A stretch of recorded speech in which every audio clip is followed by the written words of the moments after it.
जब संसार सोता है तब मुनि जागता है और जब संसार जागता है तब मुनि सोता है।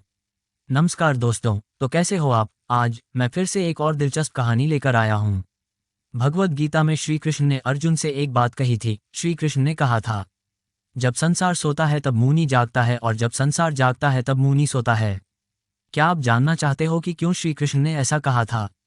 तो इसे मैं एक कथा के रूप में आपको समझाने का प्रयास करता हूँ। तो जानिए क्यों श्री कृष्ण ने कहा था कि जब संसार सोता है तब मुनि जागता है और जब संसार जागता है तब मुनि सोता है। भारतीय गांव सुंदरपुर में हरे भरे पहाड़ों और प्रशांत झीलों के बीच आम लोग साधारण जीवन जी रहे थे।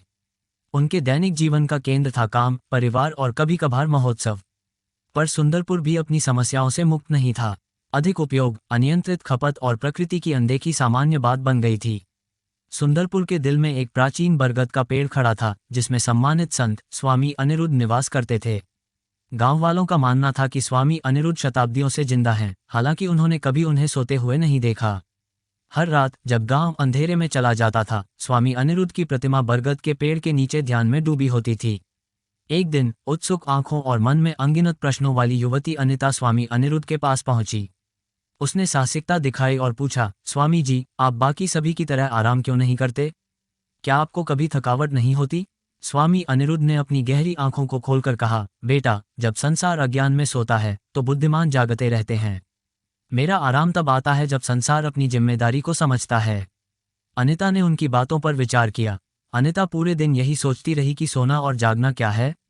जब उसने देखा कि उसके गांव की नदियां प्रदूषित हो रही हैं, जंगल हर रोज घट रहे हैं और हवा दिन दिन प्रदूषित हो रही है, तो उसने इस सब का कारण खोजने की कोशिश की। उसका निष्कर्ष था कि हम सभी इस स्थिति के लिए जिम्मेदार हैं। हम अपनी जिम्मेदारियों से भाग रहे हैं और हम सभी स्वार्थी बन गए हैं, जिसके परिणामस्वरूप ये सब हो रहा है। इस सब को सोचकर अनिता को बहुत दुख हुआ और उसे समझ में आया कि क्यों स्वामी अनिरुद्ध ने कहा, जब संसार सोता है तब मैं जागता हूँ। अनिता को समझ में आ गया कि आज हम सभी लोग स्वार्थी हो गए हैं। व्यक्तिगत लाभ के लिए हम प्रकृति नष्ट करते जा रहे हैं, जिससे हमारी आगे की पीढ़ी को भुगतना पड़ेगा। उसको ये प्रश्न सताने लगा कि क्या आने वाली पीढ़ी यह कहेगी कि हम लोग अच्छे लोग थे?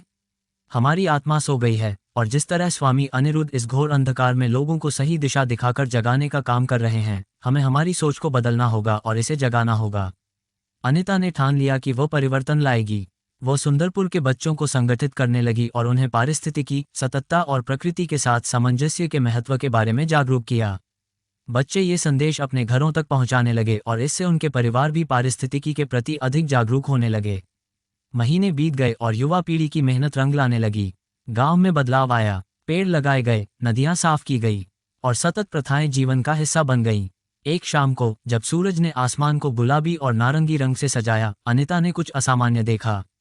बरगद के पेड़ के नीचे स्वामी अनिरुद्ध, जिन्हें आज तक किसी ने सोते हुए नहीं देखा था, वह गहरी नींद में थे। अनिता के चेहरे पर मुस्कान आ गई जब उसने इसका मतलब समझा। गांव अपनी अज्ञानता से जाग चुका था और अब बुद्धिमान आराम कर सकते थे। स्वामी अनिरुद्ध की शिक्षा सुंदरपुर का मार्गदर्शक सिद्धांत बन गया। जब संसार अज्ञान में सोता है तो बुद्धिमान जागते रहते हैं, पर वे आराम पाते हैं जब संसार अपनी जिम्मेदारी को समझता है।